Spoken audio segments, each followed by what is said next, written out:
This semester, I had the opportunity to be the public relations intern for the Nashville Predators.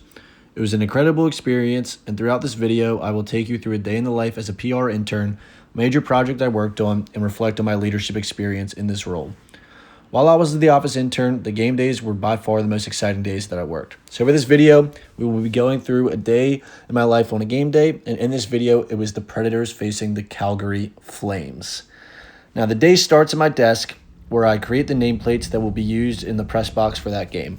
Most of these I am able to reuse, as it is the same Preds employees and media members each game. However, there are often new scouts and visiting team nameplates I must create. Once I've made these and printed off the materials I need in the press box, it is time to go upstairs. Once up there, I will pass out game notes, top sheets, and the nameplates.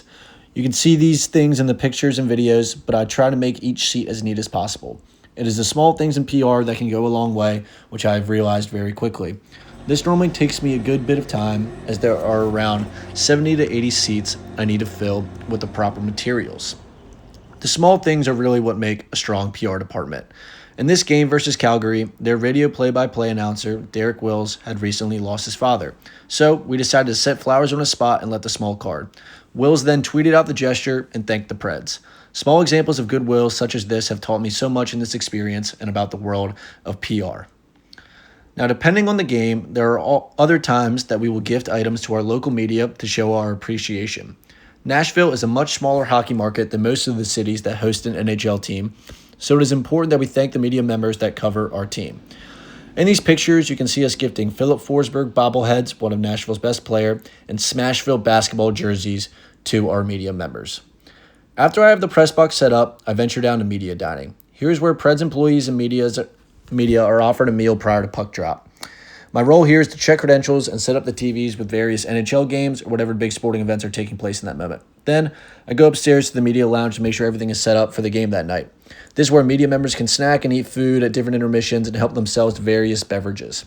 I spend a good amount of my time on game day stocking the fridge and making sure it is ready for the media. Once everything is squared away, I will go to the credentials table. Here's where we issue game day credentials to scouts, media members, broadcast personnel, and more. We are given a list of credentials and what credential we will issue to each person on the day of the game. About 15 minutes prior to puck drop, the lines for that game are finalized. Lines in hockey show who is playing with who for that game, and the reason they are finalized so late is because we do not know the lines until they skate out onto the ice and move the puck around in a specific order. These are passed out to everyone in the press box and the home and visiting GM booths. After this, it is time to watch the game. The busy periods for us are right before the game and at each intermission following the game. Luckily enough, we were able to watch the game and enjoy it as it unfolds until intermission. At the conclusion of the game, I print off stats and make copies for the visiting team and home team.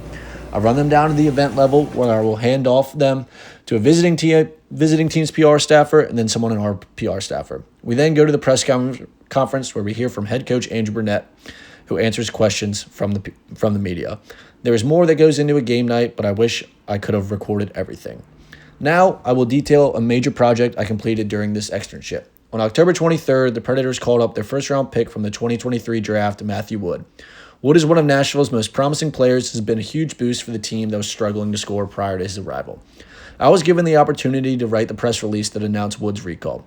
While my game day duties are important, this release for such a promising player was likely my proudest piece of work from the last few months. Being entrusted with this was a huge confidence boost as I continue my career in the world of sports. The last aspect of my externship that I will dive into is how I grew as a leader in this role. Pictured here are two of our game night interns, Ty and Ashley. As the office intern, I was given the responsibility of leading our game night interns. This meant creating their schedule for each game day, helping them create tasks, and delegating different responsibilities for each game. This was the most beneficial part of my externship as it allowed for me to directly grow as a leader. There are a few internships where you truly get to experience what leadership is, and I am grateful for the Predators family that I was given this incredible opportunity to work with this staff and